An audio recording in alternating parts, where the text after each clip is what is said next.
ஓம் நமச்சிவாய. அனைத்து தமிழ் உள்ளங்களுக்கும் வணக்கம். நிகழும் ஸ்ரீ மங்களகரமான குரோதி ஆண்டு ஜூலை மாதம் 17ஆம் தேதி புதன்கிழமை அன்று அனுசம் நட்சத்திரத்தில் ஏகாதசி திதியில் சுப்பிரம் நாமயோகத்தில் வணிசை கரணத்தினில் சித்த யோகம் கூடிய நன்னாளில் இந்த மகத்தான ஆடி மாதம் பிறக்கிறது. ஆடி மாதம் என்றதும் நம் நினைவுக்கு வருவது ஆடிப்பெருக்கு மட்டும்தான். ஆனால் இந்த ஆடி மாதத்தில் நிறைய சிறப்பு அம்சங்கள் உள்ளன. ஆடி செவ்வாய், ஆடி வெள்ளி, ஆடி பூரம், ஆடி அமாவாசை என வரிசையாக நிறைய தினங்கள் கொண்டாடப்படுகிறது. நிறைய சுப தினங்கள் வந்தால் கூட இந்த ஆடி மாதத்தில் யாரும் சுப நிகழ்ச்சிகளை நடத்துவதில்லை. திருமணம் மற்றும் வளைகாப்பு போன்ற சுப நிகழ்ச்சிகளை இந்த மாதத்தில் வைப்பதில்லை. புதுமண தம்பதிகளையும் இந்த மாதத்தில் பிரித்து வைப்பது உண்டு. இந்த ஆடிப்பெருக்கு திருவிழாவின் போது புதுமண தம்பதிகள் புதிய மஞ்சள் கயிறுகளை மாற்றிக்கொள்வார்கள். இந்து ஜோதிடத்தின்படி ஆடி மாதம் ஒரு அசுபமான மாதமாக பார்க்கப்படுகிறது. எனவே இந்த மாதத்தில் திருமணம், சுப நிகழ்ச்சிகள், புதுமனை புகுவிழா என எந்த சுபகாரியங்களும் நடக்காது. இந்த ஆடி மாதத்தை ஒரு சூனிய மாதம் என்றும் கூறுவார்கள். ஆடி மாதத்தை ஒரு சூனிய மாதமாக பார்த்தாலும் இந்த மாதத்தில் ஏராளமான பூஜை மற்றும் விரதம் மேற்கொள்ளப்படுகிறது. இந்த மாதத்தில்தான் சக்தி தேவிகளையும் பைரவர், வாராகி, நரசிம்மர், மகிஷாசுர மர்த்தினி, துர்க்கை அம்மன் போன்றோர்களை பக்தர்கள் மறக்காமல் வழிபடுகின்றனர். எனவே ஆடி மாதத்தில் நிறைய சிறப்பம்சங்களும் இருக்கத்தான் செய்கின்றன. ஆடி மாத கிரகநிலை என எடுத்துக்கொண்டால் ரிஷபத்தில் குருவும் செவ்வாயும், கடகத்தில் புதன், சுக்கிரன், சூரியனும், கன்னியில் கேது பகவானும், கும்பத்தில் சனியும், மீனத்தில் ராகு பகவானும் உள்ளனர். இம்மாத கிரக பெயர்ச்சி என பார்த்தால் ஆடி மாதம் 3ஆம் தேதி புதன் பகவானும் 15ஆம் தேதி சுக்கிர பகவானும் இடப்பெயர்ச்சி ஆகின்றனர். அதைத் தொடர்ந்து 20ஆம் தேதி புதன் பகவான் வக்கிரம் அடைகிறார். ஆக புதனும் சனியும் இம்மாதம் வக்கரத்தில் சஞ்சாரம் செய்கின்றனர். இந்த கிரக அமைப்பினால் உங்கள் வாழ்வில் உண்டாகும் சுப மற்றும் அசுப பலன்கள் என்ன என்பதனை பற்றி காண்போம். எந்த ஒரு காரியத்தை செய்தாலும் அதில் உள்ள லாப நஷ்டங்களை கணக்கிடும் குணமுடைய விருச்சிக ராசி அன்பர்களே, இந்த மாதம் வீண் வாக்குவாதங்கள் அகலும். மனதில் உற்சாகம் ஏற்படும். ஆனாலும் வீண் பகை உண்டாகலாம்.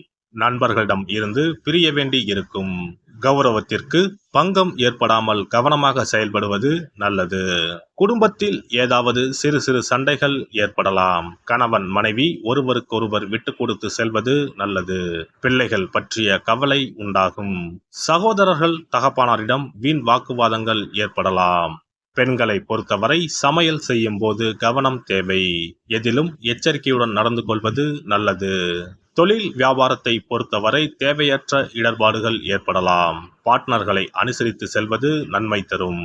கடன் கொடுக்கும் போது கவனம் தேவை. வாகனம் வாங்கும் யோகம் உண்டாகும். அடுத்தவர்களிடம் வாக்குவாதத்தை தவிர்ப்பது நன்மை தரும். நீண்ட தூரத்தில் இருந்து வரும் தகவல்கள் நல்லவையாக இருக்கும். எதிலும் நிதானம் தேவை. புதிய ஆர்டர்கள் கிடைப்பது தாமதப்படும். உத்தியோகத்தில் இருப்பவர்களுக்கு வீண் அலைச்சல், கூடுதல் உழைப்பும் இருக்கும். சக ஊழியர்களுடன் சாமர்த்தியமாக பழகி காரிய அனுகூலம் அடைவீர்கள். அலுவலக விவகாரங்களில் சாமர்த்தியமாக நடந்து கொண்டு எல்லாவற்றையும் சமாளிப்பீர்கள். மேலிடத்தில் மனம் விட்டு பேசுவது கருத்து வேற்றுமை ஏற்படாமல் தடுக்கும். கலைத்துறையினரை பொறுத்தவரை வெளிநாடு வாய்ப்புகள் வந்து சேரும். எதிர்பார்த்த தனவரவு இருக்கும். உங்களின் திறமை பளிச்சிடும். அரசியலில் உள்ளவர்களுக்கு தன்னம்பிக்கை அதிகரிக்கும். பயணங்கள் மூலம் காரிய அனுகூலம் உண்டாகும். எதிலும் எச்சரிக்கையாக பேசுவது நல்லது. மாணவர்கள் இருசக்கர வாகனங்களை பயன்படுத்தும் போது கவனம் தேவை. பாடங்களை கவனமாக படிப்பது நல்லது. நட்சத்திர பலன்கள். விசாகம் நட்சத்திரம். இந்த மாதம் வாழ்க்கை துணை மூலம் ஆதாயம் கிடைக்க பெறுவீர்கள். உறவினர்கள், நண்பர்கள் மூலம் தக்க தருணத்தில் உதவிகள் கிடைக்கும்.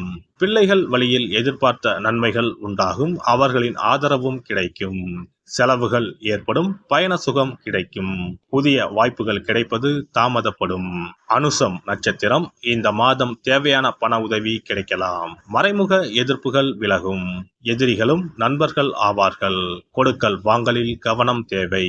முன்னேற்றம் உண்டாகும். உங்களுக்கு பின்னால் உங்களை பற்றி புறம் பேசியவர்கள் உங்களிடம் சரண் அடைவார்கள். எதிலும் எச்சரிக்கை தேவை. கேட்டை நட்சத்திரம். இந்த மாதம் எதிர்பார்த்த செலவு உண்டாகும். எதிர்பார்த்த வெற்றி கிடைப்பதில் தாமதம் உண்டாகும். எதிர்பாராத பண வரத்தும் இருக்கும். புதிய நண்பர்கள் சேர்க்கையும் ஏற்படும். மற்றவர்களுக்கு உதவி செய்வதில் ஆர்வம் காட்டுவீர்கள். எதிர்ப்புகள் நீங்கும். கந்த சஷ்டி கவசம் படித்து முருகப்பெருமானை வணங்கி வர எதிர்ப்புகள் விலகும். குடும்ப பிரச்சனைகள் தீரும்.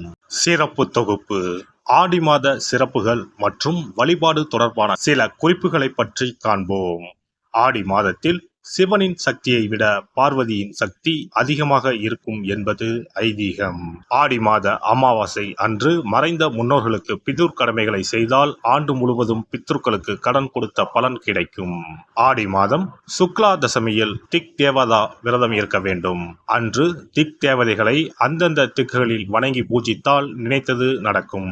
ஆடி மாதம் சுக்லபட்ச ஏகாதசி முதல் கார்த்திகை மாதம் சுக்லபட்ச ஏகாதசி வரை மாத உபவாசம் இருப்பது குடும்பத்தில் அமைதியை ஏற்படுத்தும்.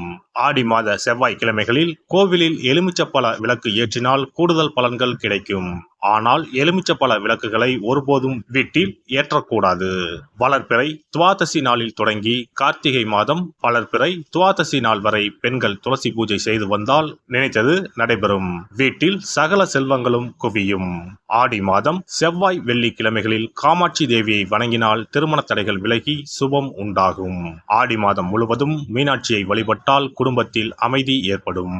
ஆடி மாதம் முத்துமாரியம்மனை மனமுருக வழிபட்டால் திருஷ்டிகள் விலகிவிடும். ஆடி மாதம் சுக்ல துவாதசியில் மகா விஷ்ணுவை நினைத்து விரதம் இருந்தால் செல்வம் பெருகும். ஆடி மாதம் சுக்லபட்ச ஏகாதசி தினத்தன்று அன்னதானம் செய்தால் சகல பாக்கியங்களும் கிடைக்கும். இம்மாதம் ஏகாதசி துவாதசி நாட்களில் அரச மரத்தை சுற்றி வந்து வழிபட்டால் வாழ்வில் மகிழ்ச்சி உண்டாகும்.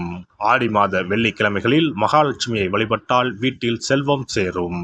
இம்மாதம் ஏதாவது ஒரு வெள்ளிக்கிழமை அம்மனை ஆவாகனம் செய்து வீட்டுக்கு வரவழைத்து வழிபடுவது சிறப்பை தரும். ஆடி மாதம் குத்து விளக்கை லட்சுமியாக பாவித்து அலங்கரித்து வழிபடுதல் வேண்டும். ஆடி மாதம் அம்மனுக்கு பால் பாயசம் சர்க்கரை பொங்கல் வைத்து வணங்குதல் வேண்டும். அம்மனை வழிபடும் போது மறக்காமல் லலிதா சகஸ்ரநாமம் சொல்ல வேண்டும். இம்மாதம் வீட்டில் சிறப்பு பூஜைகள் செய்யும் போது சிறு பெண் குழந்தைகளை அம்மனாக பாவித்து உணவு கொடுத்து ரவிக்கை சீப்பு குங்குமச்சிமிழ் கண்ணாடி வளையல் தாம்பூலம் கொடுக்க வேண்டும்.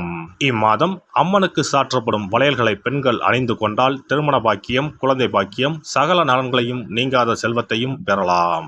ஆடி மாத வெள்ளிக்கிழமைகளில் அதிகாலையில் எழுந்து குளித்து தூய ஆடை அணிந்து சாணத்தை பிள்ளையராக பிடித்து செவ்வரளி செம்பருத்தி அருகு கொண்டு சூரிய உதயத்திற்கு முன்னர் விநாயகரை பூஜிக்க வேண்டும். வாழை இலை மீது நெல்லை பரப்பி அதன் மீது கொழுக்கட்டை வைத்து விநாயகரை வழிபட செல்வம் கொளிக்கும். ஆடி பௌர்ணமி அன்று சிவபெருமானுக்கு திரட்டுப்பால் அபிஷேகம் செய்து கருப்பு பட்டாடை 100 முத்துக்கள் கோர்த்த மணிமாலை கரு ஊமத்தம் பூ மாலை அணிவித்து மூங்கில் அரிசி பாயாசம் படைத்து வழிபட்டால் எப்பேற்பட்ட பகையும் விலகும். பொதுவாகவே வெள்ளிக்கிழமைகள் அம்பாளுக்குரிய சிறந்த நாட்களாகும். இதனோடு அயனத்துக்குரிய சிறப்பும் சேர்வதால் ஆடி மாதத்தில் வரும் வெள்ளிக்கிழமைகள் அம்பாளுக்கு தனிச்சிறப்பு கொண்டவையாக கருதப்படுகின்றன. எல்லாம் வல்ல இறையருளால் நீங்களும் உங்கள் அன்பு குடும்பமும் உடல் நலம் நீலாயுள் நிறை செல்வம் உயர் புகழ் மெய்ஞானம் ஓங்கி வாழ்க வளமுடன். இந்த வீடியோ பதிவு உங்களுக்கு பிடித்திருந்தால் லைக் பண்ணுங்க, கமெண்ட் பண்ணுங்க, ஷேர் பண்ணுங்க, மறக்காம சப்ஸ்கிரைப் பண்ணுங்க, பக்கத்துல இருக்கிற பெல் பட்டனை கிளிக் பண்ணுங்க. நன்றி, வணக்கம். ஓம் நமச்சிவாய. சிவாய நம.